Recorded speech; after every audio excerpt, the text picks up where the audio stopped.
ఆ ఉమ్మడి జిల్లాలో ఆయన పవర్ఫుల్ నేతగా చక్రం తిప్పారు. దశాబ్దం పాటు మంత్రిగా కొనసాగిన ఆయన ఆడిందే ఆట, పాడిందే పాట అన్నట్లు సాగింది.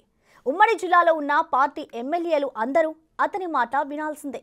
ఎందుకంటే గులాబీ బాస్కి అత్యంత సన్నిహితుడు ఆ నేత. ఇప్పుడు ఆయన్ని సొంత పార్టీలోని ద్వితీయ పార్టీ శ్రేణుల నేతలతో పాటు నియోజకవర్గ ప్రజలు కూడా పట్టించుకోవడం మానేశారట. ఆ మాజీ మంత్రి రోడ్డు మీదకు వచ్చినా చుట్టూ పట్టుమని 10 మంది కూడా కనిపించడం లేదట. 10 ఏళ్లు రాజసం వెలగబెట్టిన ఆ నేతశ్రీకి ఆ పరిస్థితి ఎందుకొచ్చింది? అసలు ఇంతకీ ఆ మాజీ మంత్రి ఎవరు?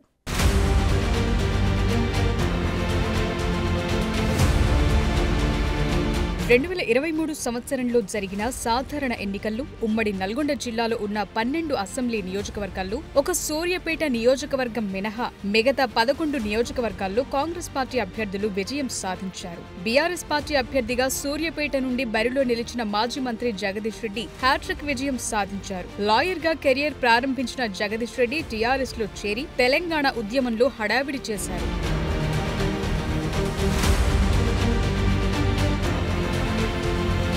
ఉమ్మడి రాష్ట్రంగా ఉన్నప్పుడు 2009లో హుజూర్ నగర్ శాసనసభ నియోజకవర్గం నుంచి గులాబీ పార్టీ అభ్యర్థిగా పోటీ చేసిన జగదీష్ రెడ్డి అప్పటి కాంగ్రెస్ మినిస్టర్ ఉత్తమ్ కుమార్ రెడ్డి చేతిలో పరాజయం పాలయ్యారు. ఇక అప్పటి నుంచి ఆయన హుజూర్ నగర్ వైపు చూడటమే మానేశారు. తరువాత టీఆర్ఎస్ రాష్ట్ర కార్యదర్శిగా, అధికార ప్రతినిధిగా, పొలిట్ బ్యూరో మెంబర్ గా కూడా పనిచేశారు. 2014లో జరిగిన ఎన్నికల్లో సూర్యాపేట శాసనసభ నియోజకవర్గం నుంచి మొదటిసారి ఎమ్మెల్యేగా విజయం సాధించారు. 2018 తెలంగాణ అసెంబ్లీ ఎన్నికల్లో సూర్యాపేట అసెంబ్లీ నియోజకవర్గంలో రెండోసారి గెలిచారు.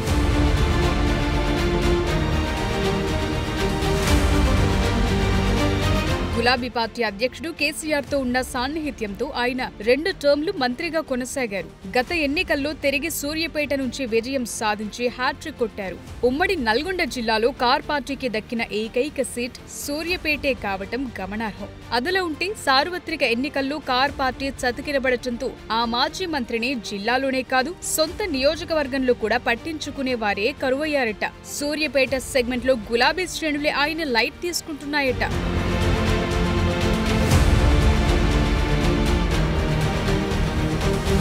పార్టీ అధికారంలో ఉన్నప్పుడు అన్ని తానే అన్నట్లు వ్యవహరించిన జగదీష్ రెడ్డి ఇప్పుడు చేతిలో పవర్ లేకపోయేసరికి నియోజకవర్గ ప్రజలతో తనకేం సంబంధం లేదన్నట్లు వ్యవహరిస్తున్నారట. గడిచిన సంవత్సర కాలంగా నియోజకవర్గంలో కేవలం పార్టీ పిలుపునిచ్చిన కార్యక్రమాల్లో పాల్గొనటం, ప్రెస్ మీట్లు పెట్టడం తప్ప బయట ప్రజలను కలవటం కానీ, వారి సమస్యలను పట్టించుకోవటం కానీ చేయటం లేదట. 3 సార్లు గెలిపించిన తమ పట్ల ఆయన వ్యవహరిస్తున్న తీరుతో నియోజకవర్గంలో ఎమ్మెల్యేపై ఆగ్రహావేశాలు వ్యక్తమవుతున్నాయి. కుల సంఘాలకు భవనాలు నిర్మిస్తానని మాటలు చెప్పి శిలాఫలకాలు వేసి 10 ఏళ్లు వాటిని పట్టించుకోలేదని వివిధ కుల సంఘాల నేతలు ఆయనపై ఫైర్ అవుతున్నారు.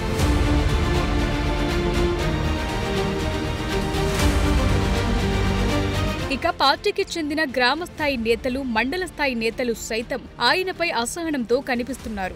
ఆయన్ను నమ్మి అప్పులు తెచ్చి కాంట్రాక్టు పనులు చేస్తే చివరకు తమకు రావాల్సిన బిల్లులు కూడా శాంక్షన్ చేయించలేకపోయారని గుర్రుగా ఉన్నారట. త్వరలో జరగనున్న స్థానిక ఎన్నికల్లో తమ తడాఖా చూపిస్తామని వారు హెచ్చరిస్తున్నారట.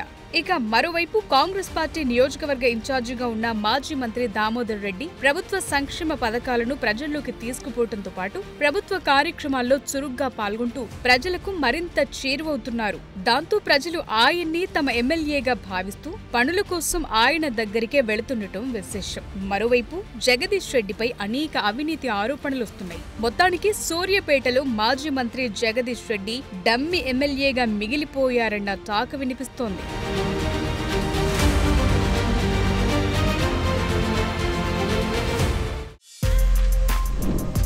For more videos like this, subscribe Big TV channel.